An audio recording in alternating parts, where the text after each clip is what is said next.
It's an announcement from the government today. The Prime Minister, Rishi Sunak, has said he wants to effectively cut down on, or crack down, he says, on rip-off degrees, that he basically says are ripping off young people who get doing a degree. It's not really worth anything. They come out of uni 3 years later, or they drop out beforehand, thousands in debt. They don't get a graduate level job, but they also leave a load of debt they can't pay off. The taxpayer picks up the bill, and what is the student loan scheme pretty much a Ponzi scheme.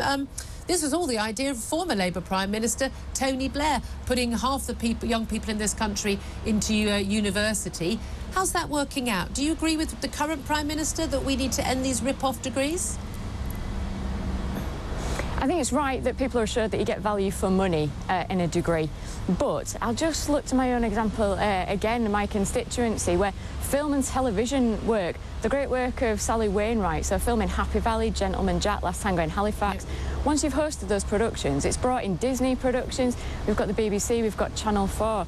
But actually, it means that the future for my town is dependent on those skills in media, in production, in film and television. And you've got those pockets of potential up and down the country that are there to be unlocked. So it's not just about those academic degrees, but the variety in those skills, and certainly those young people. That's what my town needs to thrive. That's the skills that they need for the future. Yeah, it's what a lot enjoy doing. I'm not saying everyone... So why would we kind of take those opportunities off the table? Well, you're not taking them off the table. It's just they're going to limit the number of people who are able to get university, so state-backed loans, which they're never going to pay back in large part, to go on a course where they're not going to get a job. Where a course is leading to jobs, a high rate of good employment in graduate-level jobs, those loans will still be available. So they're only going to limit the opportunity for people to go on courses which don't deliver for those young people. You'd agree with that, though, surely?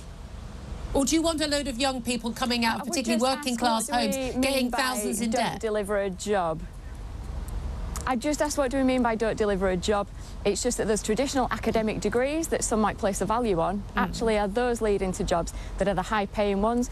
You know, the emergence in cyber skills, the people that we need doing that programming, that cyber work, well, those the will lead artificial to intelligence jobs that we're also going to need to protect us as a country. But those skills in production and film and television work, maybe it's in sports, if these are the types of skills that are going to unlock the economic potential of towns in the north and all over the country, let's not rule them out because we're a little bit snobbish about what degrees we might Holly, they won't be. There won't be. If those undergraduate degrees are leading to people getting jobs, there's not a high dropout rate and they are getting good jobs afterwards, they will still get the funding. Only the ones that don't actually lead to that will lose the funding. Or do you want a load of young people to do degrees that aren't worth anything? So, you would have to be absolutely clear about what the skills our country needs for tomorrow. And I'm not sure the government has got any mechanism to do that, to be able to say what jobs, what degrees are going to lead to jobs. No, they've got no mechanism for checking what the economy needs in terms of skills. We know that from some of the work that we're doing. So when it says that we will cap those courses that aren't leading to jobs, exactly which ones does it mean, would be the point I would make to government.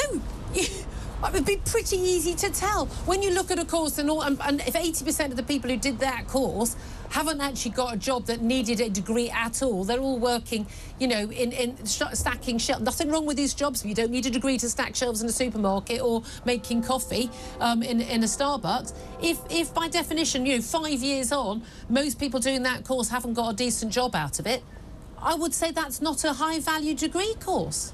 Or do you want young people to be getting thousands in debt for a pointless piece of paper? What is the mechanism that they're going to use? I've just told you the mechanism. I've just told you.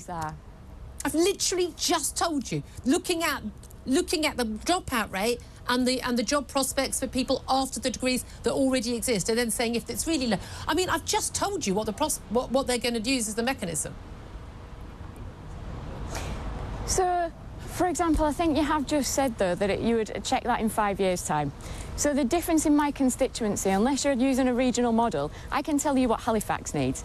There will be MPs in the building behind me who can tell you what their town needs.